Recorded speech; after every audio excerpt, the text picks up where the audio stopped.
I read today in the local paper that a super grocery store chain are going to be putting in a Starbucks across the street from another Starbucks, which will mean that Milton will have finally made it. We'll finally have a Starbucks across the street from another Starbucks. Yay! Milton has finally arrived. We have a Starbucks across the street from another Starbucks. We have what it takes to become a larger, wasteful metropolitan area. Now all we need is a botanical garden, a massage parlor closer to the town hall, and our journey to becoming full-on wankers will be complete. I couldn't be happier. I read in the paper today that drinking and driving continues, and I believe that it will until it becomes mandatory for on-the-spot dick smacking. Here's what you do. If caught driving under the influence of alcohol, police have the right to smack you in the face with their dicks. Or you can spend a year in jail.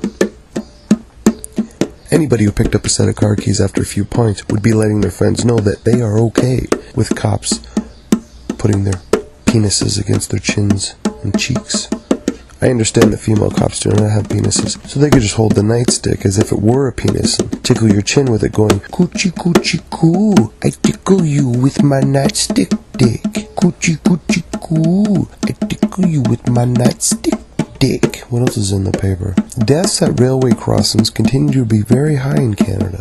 2010, which was last year by the way, there were 180 railway collisions, which is when cars and trucks are on the tracks, and the train comes through, and the train hits the vehicle. Of the 180 railway collisions, 24 of them were fatal, meaning that 156 people were in a car, came to an intersection where there was a red light on the other end, so instead of just waiting safely on the far side, they pulled up behind the idle vehicles, waiting at the unsafe closer side of the tracks. Then a train came through, and it was all like chugga chugga chugga chugga woo woo, like a Metallica riff, like a James Hetfield chugga chugga woo woo. The train hits them. 156 of the 180 people lived, which tells me that Canadians are fucking tough. We're some strong motherfuckers.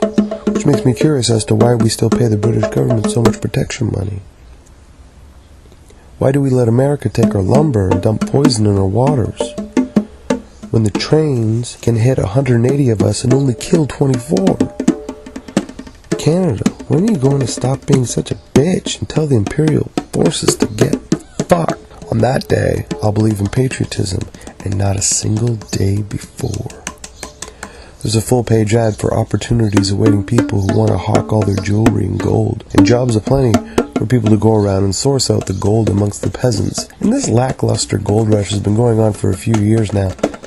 I love the mentality to it, that in the commercials for these parasitical corporations, they have giddy housewives opening up dresser drawers full of rubies. And if you have dresser drawers full of gold and rubies, what the fuck do you care about fast cash? You've got dresser drawers full of gold and rubies. You're not in a hurry to make a few bucks. And if you are in need of money that quickly, for example, say, you're part of the 85% of the planet that worries about money. It's more like a 90% now. If you're that hung up over bills, you know you're not going to sell your family heirlooms unless you're getting the highest return possible. What else is in the local news? The Rotary Club gave the local paper an award. Yawn. What the fuck is a Rotary Club?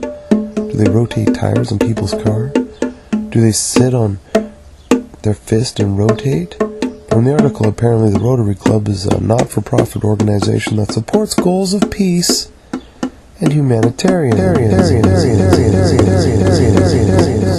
They support goals of peace and humanitarianism, which sounds a little vague to me. They support goals of peace? Yeah, so do the Republicans, in theory. Humanitarianism has always been a suspect euphemism to me. Because I notice whenever humanitarians get together, they usually just stand around in posh clothes, not eating, patting each other on the back for being so swell. They don't really do anything but congratulate people who are just like them, to continue to be just like them. I know a lot of people have been in a lot of ugly situations, and I don't know a single one who has ever been pulled out of danger's way by a humanitarian. Burlington is having a country and blues barbecue festival to be hosted by Hee Haw alumni and Craftmatic bed pitchman Gordy Tapp. Wow, I can't wait to not go to that. My dad used to watch Hee Haw when I was a kid. I really liked it, because lots of big-breasted women wore skimpy jean shorts, and the music to me was incidental. Tits and ass I understood. Why anybody needed to hear Loretta Lynn is beyond me. She's proud to be a coal miner's daughter. Well, whoop-de-doo. My dad repaired welders. I don't get it. By that I mean he repaired welding equipment. He didn't repair guys who weld.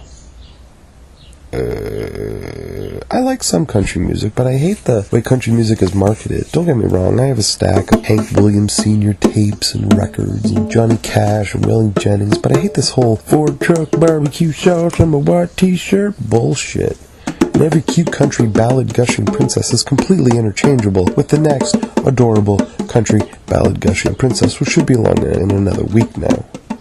They're not recording art, they're regurgitating lifestyle decisions. Country pop humanitarians. On the next page of the paper is a full investigative piece entitled, "What's Your Backyard Style?"